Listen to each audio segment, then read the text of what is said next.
Bonjour et bienvenue sur le podcast One Thing in a French Day.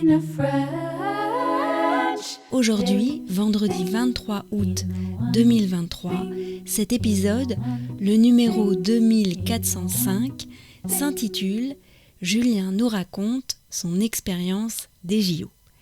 J'espère que vous allez bien et que vous êtes de bonne humeur. Je m'appelle Laetitia, je suis française, j'habite près de Paris et je vous raconte au travers de ce podcast un petit bout de ma journée. Vous pouvez vous abonner pour recevoir le transcript, le texte du podcast qui est envoyé par email à chaque fois qu'un épisode est mis en ligne. Vous pouvez choisir la version transcript avec notes à partir de 5,90 € par mois et il y a des avantages que je vous invite à découvrir sur le site du podcast onethinginafrenchday.com. Julien nous raconte son expérience des JO. Hier, j'ai croisé Julien au parc de Bécon, un parc de notre quartier situé sur la ville de Courbevoie. Nous avions rendez-vous pour que Julien nous raconte son expérience des JO. Nous n'étions pas à Paris, mais lui, oui. Donc, j'avais envie de savoir comment il avait vécu cette expérience olympique dans notre belle ville de Paris. Avant de l'entendre, je voulais aussi chaleureusement vous remercier pour les messages que vous aviez envoyés à Anna, Michaela, Nicolas, Garance et Noé. Ils ont été très touchés et vous remercie tous les 5 pour les gentils mots.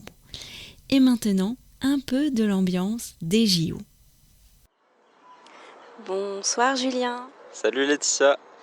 Alors vous connaissez Julien qui est au club de Kung Fu, qui a 21 ans et nous sommes ce soir tous les deux sur un banc dans le parc de Bécon.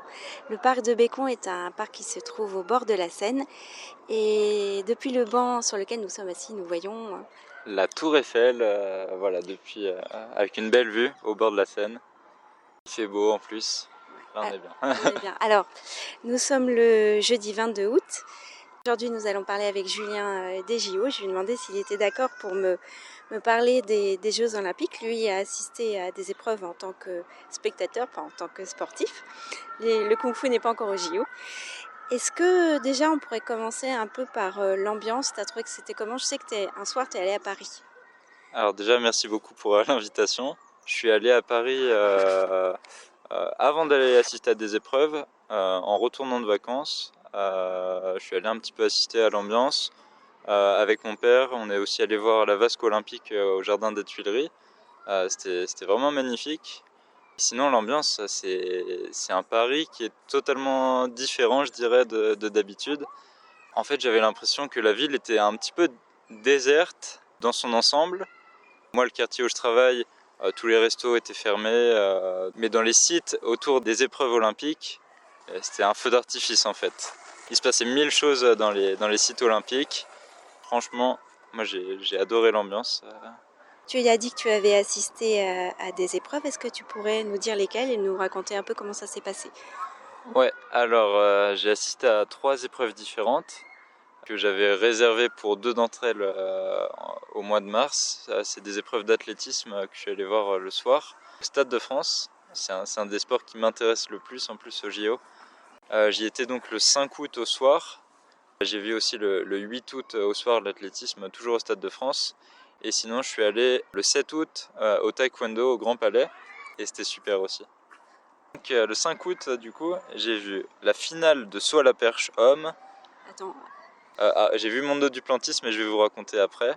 Moi, j'ai vu le 3000 mètres steeple homme, 200 mètres homme en tour de poule, donc les séries.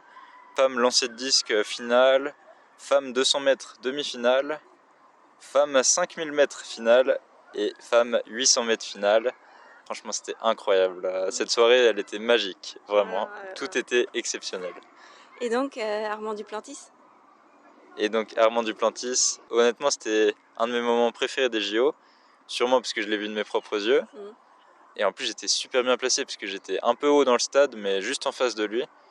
Il a battu le record du monde à 6,25 m à son dernier essai. Et ce qui était incroyable, c'était que le saut à la perche, l'épreuve avait commencé tout début de la soirée. Et c'est la dernière épreuve à s'être finie. Et en fait, au moment où voulait battre son record du monde, il était tout seul en lice parce que tous les autres étaient déjà éliminés. Ils avaient raté leurs 3 essais et lui c'était le dernier encore en lice, donc tout le stade n'attendait que lui. Il rate ses 2 premiers essais à 6,25 m, puisqu'avant il avait déjà battu le record olympique à 6,10 m. Et ensuite il a 3 essais pour 6,25 m, il rate les 2 premiers et le dernier il le réussit et là c'était magique. C'était comment l'ambiance à ce moment-là? C'était délirant, franchement. Les gens criaient? Les gens criaient, je criais. parce que Mondo Duplantis, je l'avais découvert au JO de Tokyo et c'était déjà un athlète qui m'inspirait beaucoup et dont j'étais un peu fan, on peut le dire. Tu l'appelles comment? Tu l'appelles pas Armand? Non, je l'appelle Mondo Duplantis puisque c'est son surnom. Il est plus appelé par son surnom que par son prénom. Ah ouais. Il est tellement au-dessus dans sa discipline voilà, qu'il est surnommé comme ça. Et sinon, je vais vous raconter aussi ce que j'ai vu le 8. Donc le 8, j'ai vu le lancer de poids femme en épreuve d'heptathlon. Il y avait aussi, toujours dans l'heptathlon, le 200 mètres. Et sinon, j'ai vu le saut en longueur, la finale des femmes. Ça, c'était vraiment impressionnant aussi. Le 1500 mètres femmes demi-finale. Le lancer de javelot homme, la finale. Et puis les 3 derniers, alors là, c'était incroyable. Femmes 400 mètres haies finale. Record du monde, je crois. Ouais, record du monde d'une américaine. Homme 200 mètres finale. J'étais super content pour Letsile Tebogo, le Botswanais, qui n'était pas favori, mais j'espérais qu'il gagne et il l'a fait, c'était génial. Et puis le 110 mètres haies finale aussi, homme. Voilà, ça c'est tout ce que j'ai vu en athlétisme. Merci Julien. Alors pour terminer, une question de Michaela qui nous a rejoint là au parc. Tu veux poser ta question? Pour les cérémonies d'ouverture ou de clôture, t'as préféré la cérémonie d'ouverture ou la cérémonie de clôture? En fait, tu fais partie de quel team? Team ouverture ou team clôture? Alors ma réponse elle va être très rapide puisque en fait j'avais pas du tout accès à une télé pour la cérémonie de clôture. Donc je dirais cérémonie d'ouverture, même si après avoir vu je pense la cérémonie de clôture je resterai team ouverture parce que c'est vraiment super franchement. Première cérémonie d'ouverture des JO hors d'un stade, il y avait plein de choses, c'est vraiment cool. Merci Julien. Merci Laetitia. À bientôt. À bientôt. À bientôt Mika. À bientôt. Voilà, un grand merci à Julien d'avoir partagé avec nous ces moments des JO. Et vous, quelles ont été vos épreuves préférées, vos moments préférés? Quel est votre team pour les cérémonies d'ouverture ou de clôture? Vous pouvez nous le raconter dans un email sur Instagram ou encore sur SpeakPipe, le répondeur du podcast.